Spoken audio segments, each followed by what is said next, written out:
Pinumpirma ng ilang mangingisdang Pilipino ang pambobomba sa kanilang tubig ng Coast Guard ng China sa pinagtatalunang Bajo de Masinloc o Panatag Shoal. Giit naman ng Foreign Ministry ng China, hindi raw sumunod ang mga mangingisda sa utos na umalis sa lugar at tila raw mapanghamon pa. Saksi si Marisol Abduraman. Hindi lang basta itinaboy, binomba pa raw sila ng tubig ng Chinese Coast Guard. Yan ang sinabi ng ilang nangisda sa Bajo de Masinloc o Panatag Shoal noong January 27. Pareho sa nauna ng pagbubulgar ng ating sandatahang lakas. Hindi na kami umalis. Nagmatigas na rin kami. Parang gusto lang banggain, halos siguro 2 dangkal, tatamaan na yung namin yung bangka namin. Okay. Nung alam nila parang ayaw talaga kaming umalis, kinuha yung hose. Bago kami nila, akala siguro na talagang alis kami. Nung hindi kami umalis, pinasiritan kami ng tubig. Akala namin baril na yung laman nung paglabas, hose pala yung kadugtong. Ang ilan, hindi na hinintay na malapitan pa. Si Efren, senyas lang daw ng pagtataboy, lumalayo na. Bugawin ka lang, paalisin ka. Nagamit ka ng pambugang sa inyo? Ay, yung flag na wala namang armas. Flag ng? Flag ng, pula man flag nila. Inaabangan ako parati ng barko. Hindi ako makalapit. Walang pagtanggi ang pag-amin ng China kaugnay sa pambobomba ng tubig. Pero hindi nito itinanggi ang pagtataboy sa mga mangingisdang Pilipino sa paraang di naman daw nakapipinsala. Bukod daw kasi sa hindi sumunod sa utos, no umalis na sa Bajo de Masinloc, mapanghamon pa ang mga mangingisdang Pinoy.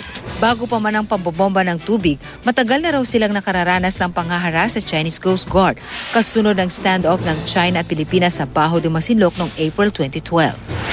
Kaya may mga dating nangingisda na lumipat sa ibang trabaho.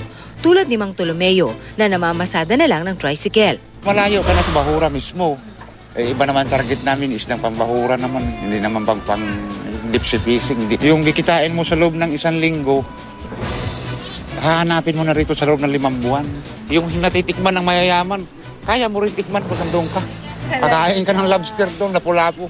Simula nang magkaroon ng tensyon sa Bajo de Masinloc o Panatag Shoal na 220 kilometers lang ang layo mula rito sa bayan ng Masinloc, iisa ang hiling ng mga mangingisda. Sana maayos na ang gusot sa pagitan ng Pilipinas at China nang makapaghanap buhay na sila ng hindi kakaba-kaba. Kahit ang barko ng ating Bureau of Fisheries and Aquatic Resources minsan ang hinarang pero nakalusot sa mas malalaking barkong may marka ng Chinese Marine Research. Nakita pa nga sa video ang tila pagbigay daan ng 2 vessel ng China sa barko. Yun pala, may nilatag na mooring line, isang patibong na maaaring makasira sa propeller ng mga barko.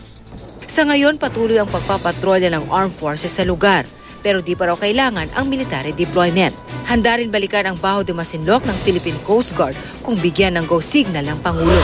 Kailangan ipagpatuloy ng ating mga isda ang normal nilang buhay at pag dumating ang panahon na kinakailangan nilang AFP, we will react appropriately depende ngayon sa sitwasyon. Sa sitwasyon na to, it does not merit a military response. Ang Malacanang, patuloy raw ang panawagan sa International Tribunal for the Law of the Sea. We have already made a solid case before the international community. Our approach has also been lauded by most of the members of the international community as far as the path of arbitration that we've chosen to take. Mula rito sa Zambales, ako si Marisol Abduraman, ang inyong saksi.